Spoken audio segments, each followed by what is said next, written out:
They do have a timeout. Decide not to use it. Curry, way downtown. Bang! Bang! Oh, what a shot from Curry! What's up, everyone? My name is Ethan. This is Courtside TV. If you're new, don't forget to subscribe, and let's get into it. So, I wanted to talk today about the NBA All-Star Game. Just give my quick hits, some reactions about the game, what I think worked, what I think didn't, and where I think the game is going to go moving forward. So obviously the event was a little different this year. They packed everything into one day. Normally we have the Saturday night with whatever the three-point contest, dunk contest, skills challenge, all that stuff happens, on Saturday, and then Sunday we just have the game. They decided, partially due to COVID protocols, to just cram everything into one night, and I did think that made it actually quite a bit better. I liked having everything all there just in one day. I think it did drag a little bit. It was a long event. Started at my time, it started about 4:30 and didn't finish until like 9 or 9:30, something like that. So it was quite a long event. It was pretty much all day.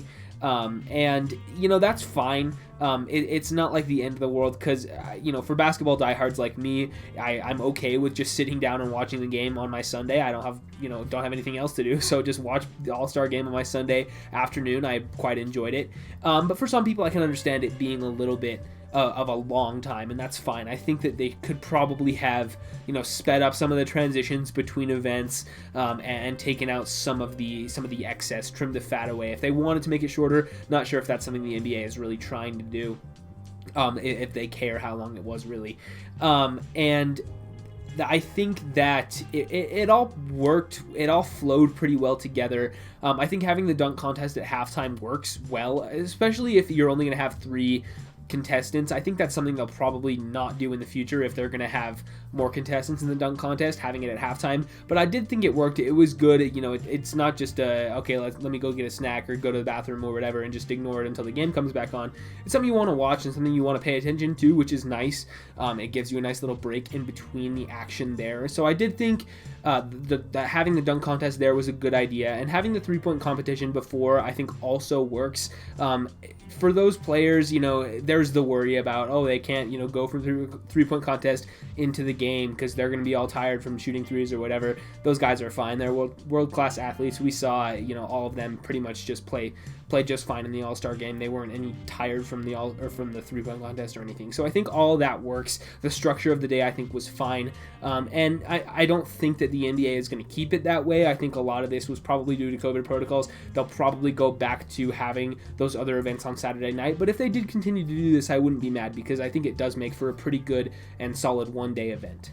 In terms of the entertainment factor for all of these events, the skills challenge is what it is. I think a lot of people are kind of sick of the skills challenge the way that it is at this point. They call it the skills challenge, but really all it is just, who can make the 3 first, and, maybe who's a little bit faster running down the floor, because we saw, right, like most of the guys make the pass on their first or second try, and even if you miss it, you have time to catch up. If you, run a little faster than the other guy, get the layup should be easy unless you're Chris Paul, and then you got to just hit the 3-point shot. I think that they should probably add something else to the skills challenge to at least make it a little bit more of a competition. You have to be a very skilled player, add some sort of dribbling drill maybe, or a harder shot or something like that. I'm not exactly sure what they would do, but just make it a little bit more of a challenge, because really it just felt like, we saw Luka pretty much just mail it in. He didn't really care if he won or not. He was totally not trying in the round that he played in,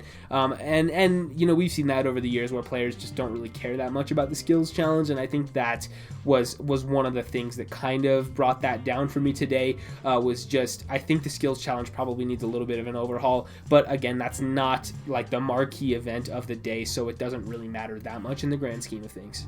Now, as for the 3-point competition, this event always delivers, and today was absolutely no exception.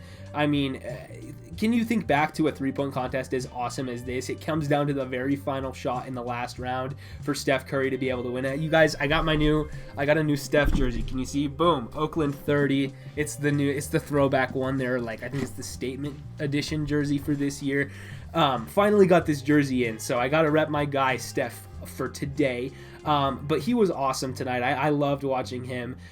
It was great. I had that moment. I was watching with my dad and my brothers, and we were watching the very final shot, and he drills that to go over Mike Conley. Right before he takes that shot, my brother goes, this is it. This is for the game, because he was down 1. So if he misses, he loses by 1. If he hits it, he wins by 1. Drills it. And that's a very memorable moment. I'm always going to remember this 3-point contest. That's Steph's second 3-point contest victory. Of course, everybody knows he's the greatest shooter of all time. There's not even a debate anymore. It's ridiculous to even consider that it is a debate. But Steph always delivers in the entertainment factor. He was awesome today. Mike Conley also had a great showing. You know, a lot of other guys, even though Tatum didn't play well in his second round, he had an awesome first round there. And it was, the 3-point contest always delivers. It always delivers. That event is amazing. I do wish that we had some of the more, 3-point snipers, because they usually do that, where they give in, guys who are not necessarily all-stars but are known for their 3-point shot. Guys like Joe Harris and Seth Curry and Duncan Robinson. Those guys would be there in a normal year, but they didn't want to bring in all these other players during the pandemic and everything. So they just went with all guys who were already all-stars, which I think works too, because there's a lot of, plenty of good shooters who are already on the all-star team. I did wish Damian Lillard participated. That would have been fun to see Dame and Steph, because we know that's become sort of a rivalry over the past couple of years. And there's no bad blood between those two. They love competing and going against each other. So it would have been fun to see Dame go ahead and compete against Steph Curry, but hopefully, maybe next year, maybe sometime in the future, but that would be one thing I love to see. But 3-point contest absolutely delivered, no complaints there. I'll skip ahead to the dunk contest. A lot of people were disappointed by this one. I thought it was fine. I think people are kind of going to be overly critical of this one, just because the names going in were not as big as we're used to.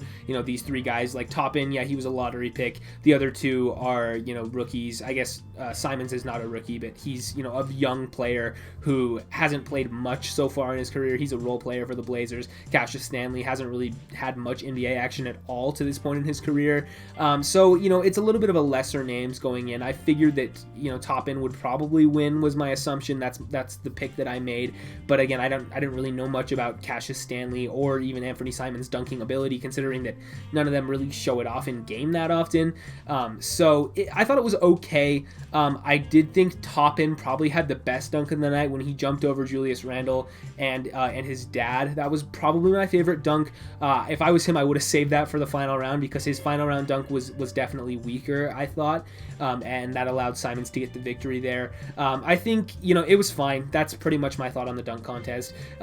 They usually would get bigger names, but I'm sure that a lot of players were probably hesitant to want to participate. Everybody always wants to, wants LeBron to compete. I would also love to see LeBron compete at some point in his career. He has not done it so far, and that would be a good show, but who knows if he's going to. He's getting up there in age. Who knows how many more All-Star games LeBron has left, so we'll have to see if he ever decides to do it, maybe as a farewell thing. Who knows?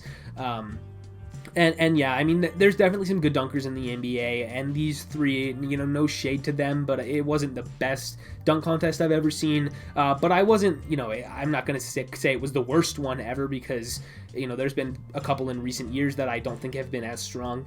And a lot of people are calling it a horrible dunk contest on Twitter, and I don't think I agree. I think it was very average in the grand scheme of things. And then as far as the actual All-Star game goes, it wasn't as fun as last year's, simply because it wasn't as close. Team LeBron pretty much ran away with it. I think that was what most people were assuming. I mean, just look at the starting 5. And then with the news of Joel Embiid going out because of contact tracing, just a couple of hours before tip-off, they already were down Devin Booker and a couple of other guys who were not able to play. And of course, the team captain, Kevin Durant himself. So Team LeBron was definitely stronger on paper, and it made sense that they would probably be the team that would come out on top. I was disappointed that it wasn't a little closer. I was just hoping for a close game, overall. But yeah, Team LeBron pretty much ran away with it.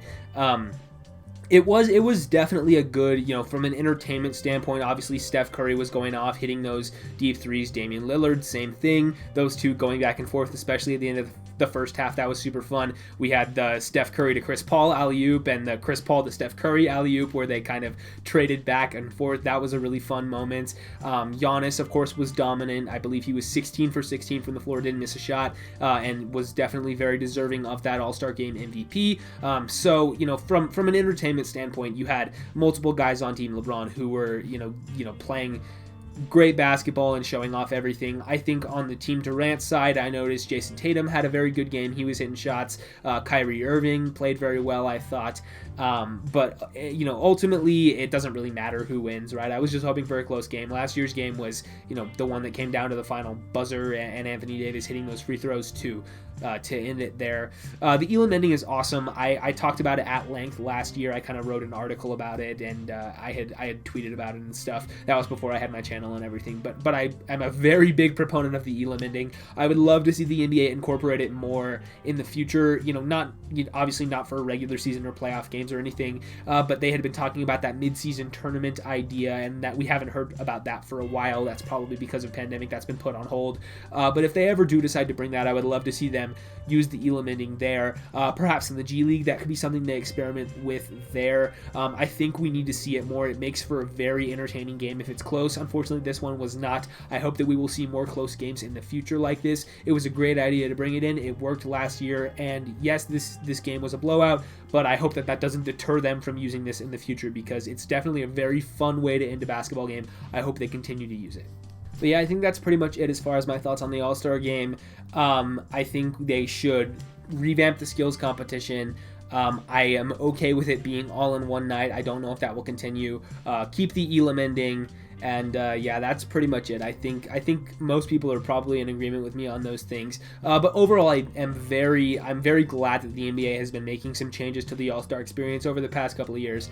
I think that it was getting pretty stale by the time that they had decided to do this Elam ending thing and mess with some of the core components of the All-Star game that had been unchanged for so long. So I am very glad that they've been experimenting. I think there still are a couple tweaks that they could still make, but overall this is a much more improved and polished experience than it was even 2 or 3 years ago. So big props to the NBA on figuring that out. And with all that said, like I said at the top of the video, if you're new, don't forget to subscribe, leave a like, ring the bell if you want to, leave a comment letting me know what you guys think about the All-Star game, the changes that have been made. What do you think that they should change in the future? And yeah, with all that out of the way, I'll see you guys in the next one.